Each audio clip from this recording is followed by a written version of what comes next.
This is the terrible first floor bathroom in my two-family house. It's very small, under 6 feet wide and 7 feet long. It has a low ceiling that is currently about 6'5" or 6'6" inches tall, and the floor is unlevel, slanting significantly down to the left. It's had multiple remodels done to it before my ownership that used questionable materials and methods. One of the worst things about this bathroom, though, is it's functional. And when something is functional, it can get pushed way down on the priority list of house projects. So we've been living with this for too long. My parents live in this downstairs unit, and although the rest of the unit is pretty nice, this bathroom is just terrible, and it's finally time to do something about it. While my parents are away on a little vacation in Florida, my wife and I have 1 week to gut the entire thing and get this bathroom back to a functional state before they come home. Welcome back to Every Other Carl. I'm Carl. And I've got a lot of experience with renovations and DIY projects. I've done a few bathroom remodels before, but never to the extent that you're about to see, taking it all the way down to the studs. So stay tuned and please subscribe to my channel if you enjoy the video.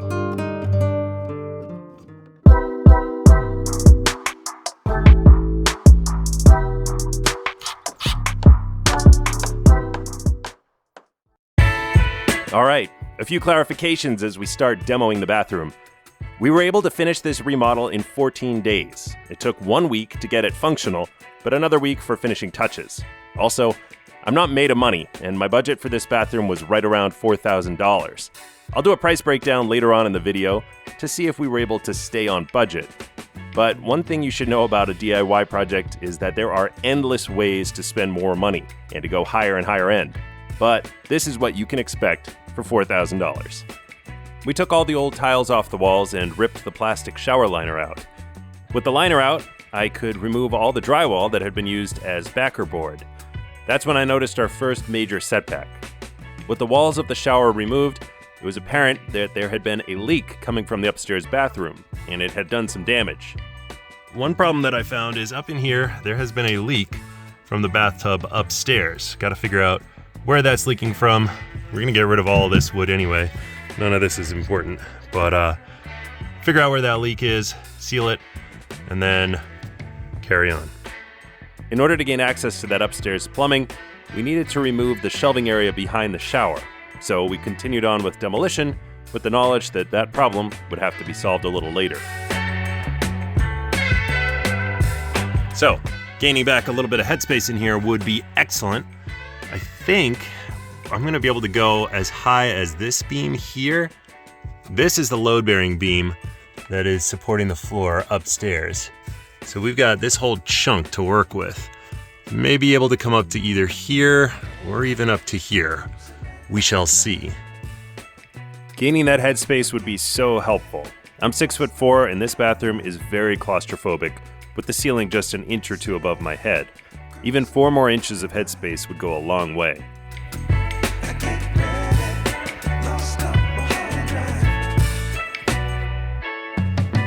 All right, next update. We have the vanity out. All the walls are open. The ceiling is entirely open. Good news. I believe we can remove these 2x4s here and get 4 inches more ceiling height.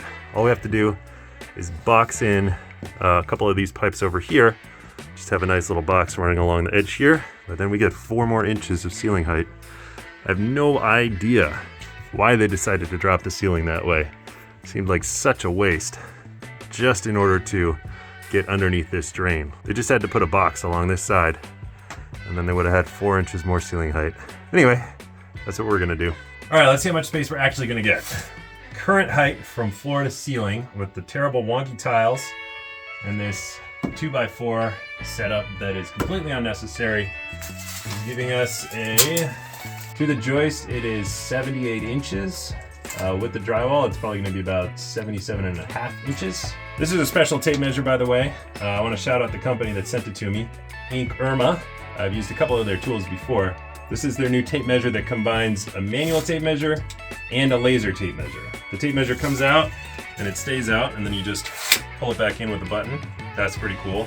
But the real party trick is that it has a laser measure. And that would have told me, with one click, that it is 6'5". I said that earlier, I'm pretty good, 6'4", and I could hit my head on the top. So 6'5". So let's see if we can get some more ceiling height out of here. We continue demolition, removing the old panel board, drywall, sink, and vanity. Then we pried up the old tile floor and removed the toilet.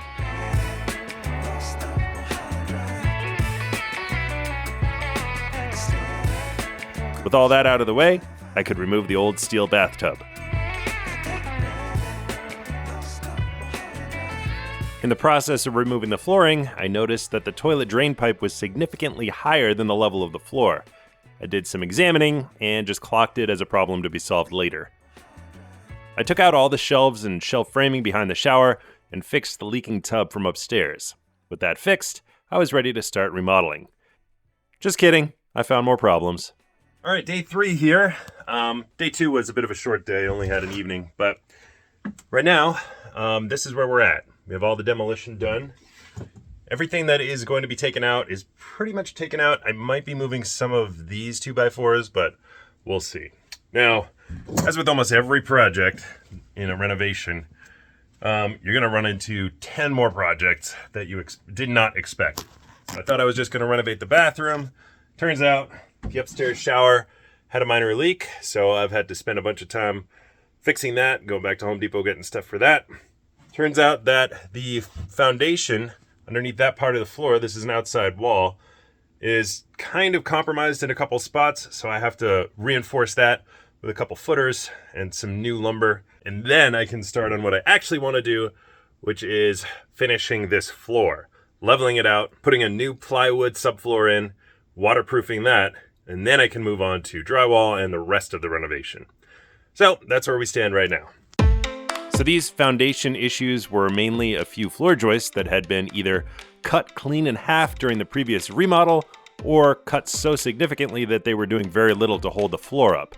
That, combined with some water damage, meant I needed to add a bunch of lumber under the floor and some to the wall.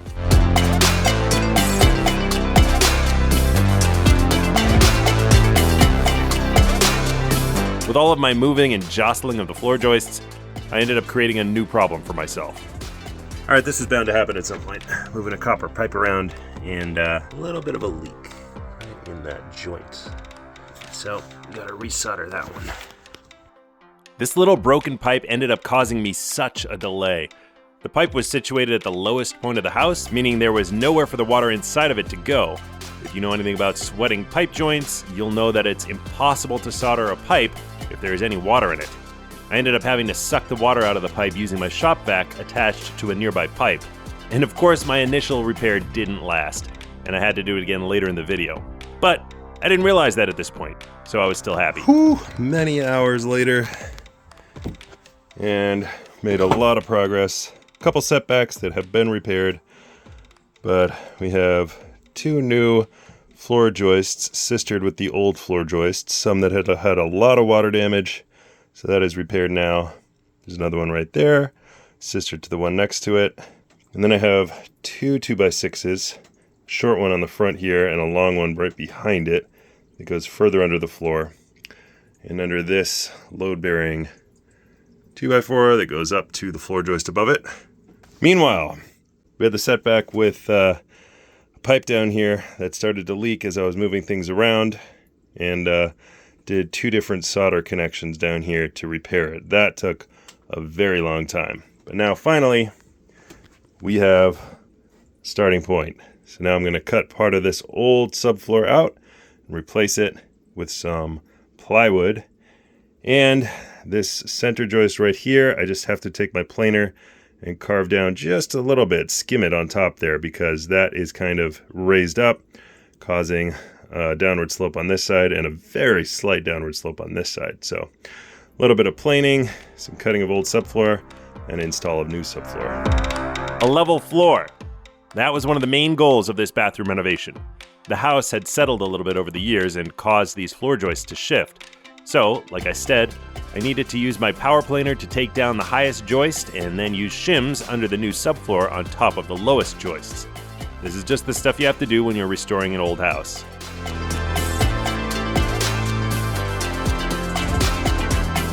All right, I used my planer and I went over the hump here, took down a bunch of this hump, Added spacers everywhere that needed it, along the edge here and in the middle. So my piece of plywood is gonna sit nice and level on there now. So now I'm gonna dry fit a piece in, cut it around the toilet flange, put it in there, and then I'll take it out, put some insulation in, and then put it in for real.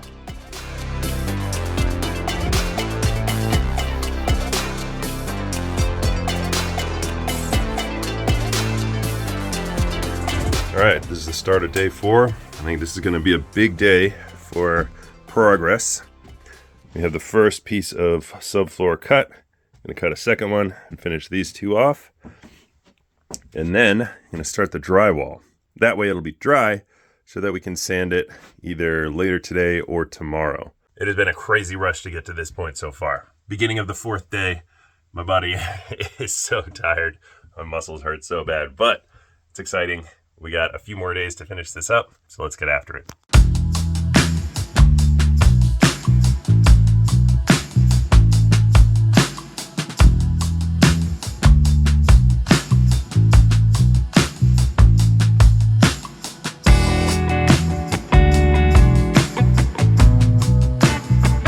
With all the 3/4 plywood in place, I could test fit our new slim bathtub and then start on electrical.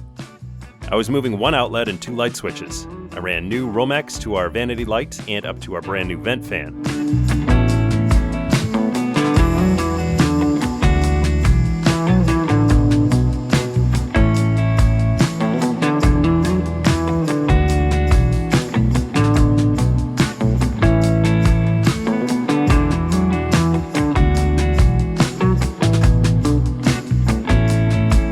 I framed a little nook for our medicine cabinet to recess into, and then we started hanging drywall. This is where the creativity had to kick in. We weren't just replacing the drywall where it used to be. Instead, some new framing was needed in order to retain that extra ceiling height we had gained. So I framed a box that would cover the drain pipes on the ceiling. Before I continued to drywall the rest of the bathroom, I wanted to take care of that toilet drain that was sitting too high off the floor. I was able to cut the cast iron pipe down with a grinder about 1 inch, enough space for my new offset flange to fit perfectly flush with the floor.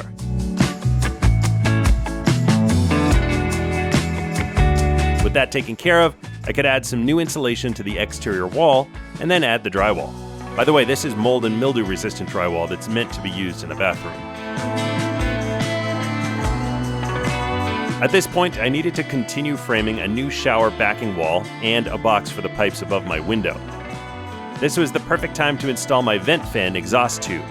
Or it would have been if not for my next big setback. Unbeknownst to me, the previous owner had blocked the exhaust vent when he got new vinyl siding installed on the house. For all these years, the vent had been blowing air straight into a piece of plywood on the backside of the vinyl siding. I couldn't believe it. So that was another trip to Lowe's for a new exterior vent. I cut a hole through the wall, added the vent, and connected the tube.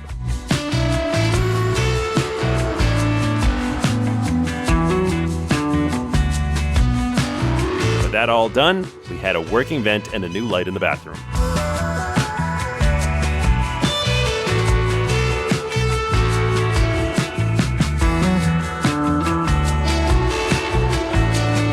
Now it was time to finish this subfloor.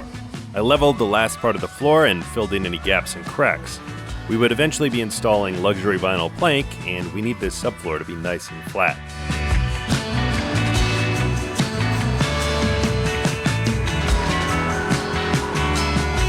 We used RedGard waterproofing membrane to coat the entire subfloor. This stuff is awesome. I'll leave a link to it in the description along with the other products that I've used. Before finishing the entire floor with RedGard, I went ahead and mudded all the drywall joints so they could dry overnight. Then I finished the waterproofing membrane. Before calling it a night, I wanted to show how many layers of flooring had been put down over the years. Just removing these layers gained us at least another ½ inch of headroom. Subfloor. Old layer of tiles. Some type of MDF underlayment spacer, laminate tiles, and then above here was new tiles. All right, it's day 6 on the bathroom. And it's been coming along, but I don't know if you can tell, we've been staying up really late working on this bathroom. It's coming along, and I do think that we're gonna get it done in time, but we only have today and tomorrow to get it done. So we gotta get after it. Today, I'm gonna finish doing all the drywall on the ceiling and down here on the walls. My goal is to install the tub here, which will allow me to do the hardy board backing wall for the tub so that we can start tiling probably tomorrow. All right, let's see what happens. I was able to finish the majority of the framing, insulation, and drywall.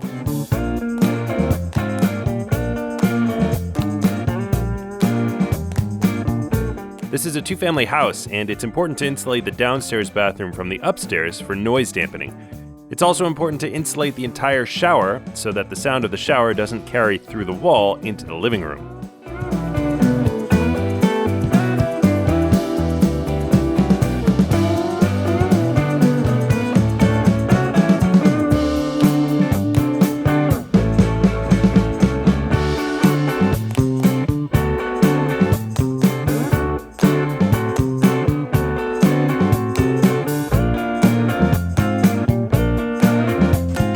Alright, the majority of the drywall is in. I'm going to put some corner pieces along the corners here, along that corner, do the taping and mudding, let that all dry. Most of this is pretty much dry already. I was able to do 3 coats on that, and so we'll be able to sand and paint that pretty quickly, and then put that vanity or that mirror in, as well as the vanity light. The next thing to worry about, I think, is installing the bathtub. And unfortunately, we got another leak down here, so a little concerned about that. I want to make sure that is absolutely bulletproof underneath the floor there. Fortunately, I didn't screw any of these floor pieces down. I don't plan to, just in case I need access to it in the future. But yeah, next thing to do, I believe, is install the tub. Once that's in, I can do the drywall around the door frame.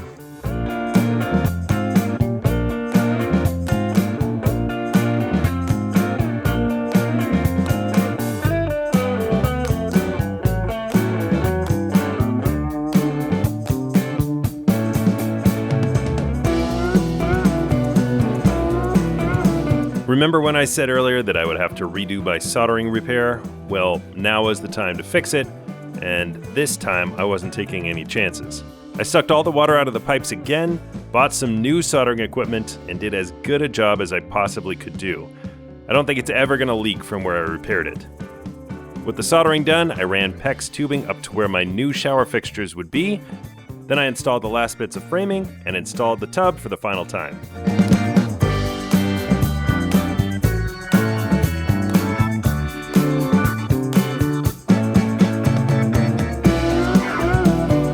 Then I could move forward with installing the hardy backer boards around the new tub. This would be the backing for the tiles we would install the next day. All right, it's day 7. My parents are coming back tonight, and if we don't finish this bathroom, they're not gonna have a bathroom. So it may look a far way off, but I'm actually pretty confident that we can get it done. So the goal was to have some semblance of a functioning bathroom when my parents returned. At this stage, though, there was no toilet, no sink, and a non-functional bathtub. It was a long shot to think that we could get any of that working today.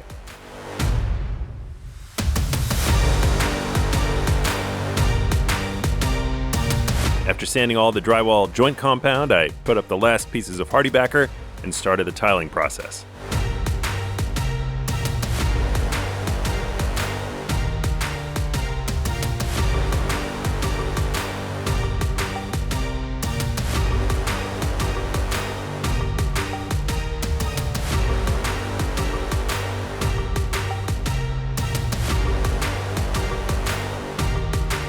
We're using big porcelain tiles for the tub surround.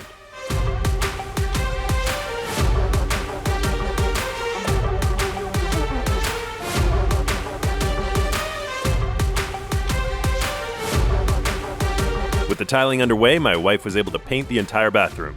This place was just starting to look like a bathroom again.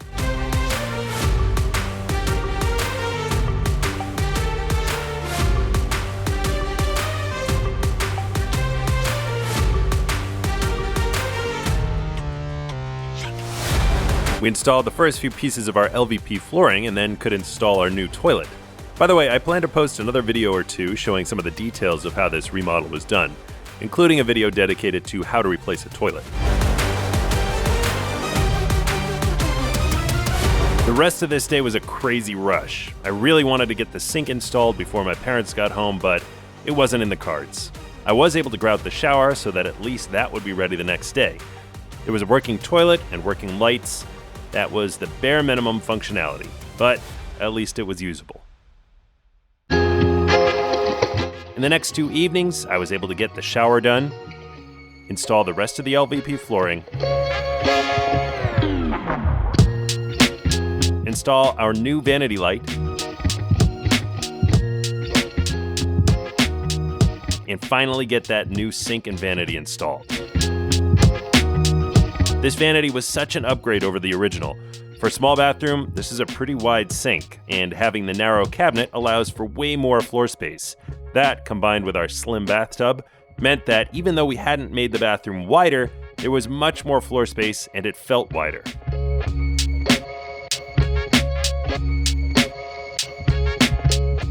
With all the major items taken care of, plumbing, flooring, lighting, shower, toilet, and sink, it was pretty much finishing touches from here on out. It was a bit of a challenge to figure out how to use this space behind the shower. I knew I wanted shelves, but I also didn't want to close in all the plumbing in a super permanent way so that it would be accessible in the future if needed. It's not my favorite part of this bathroom, I'll be honest, but I got it figured out.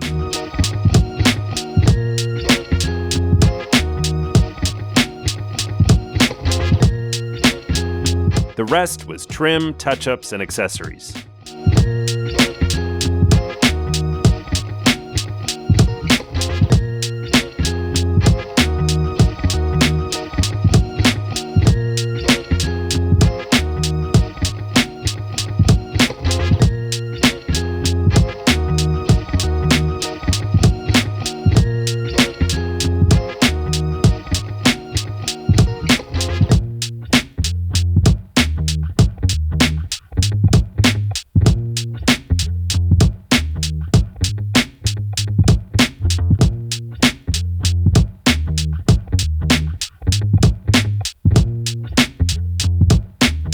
We added a grab handle next to the toilet and one in the shower.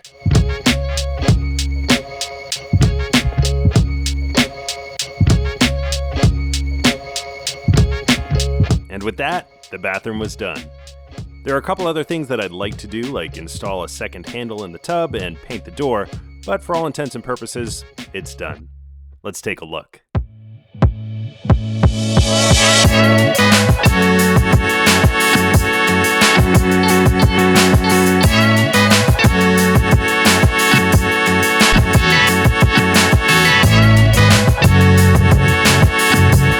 As far as price breakdown, here's a high-level overview. Almost everything I bought came from Lowe's, and everything I bought there came to $3,352.06. Some big-ticket items were the tub at $255, toilet at $269, and sink with vanity, $299. There were some additional items that I purchased online or at other stores, which came to roughly $180 more. And the LVP flooring from Home Depot came to $65. Altogether, we spent right around $3,600. So, well under budget. I know there are lots of ways to go higher end, but I'm very happy with how this turned out. All right, that's going to do it for this bathroom remodel. I'm very happy with how it turned out. Let me know what you think in the comments below. If you like the video, please subscribe. I will be doing more remodels and a whole bunch more DIY projects going forward. But until next time, I'm Everyday Carl, and I'll see ya.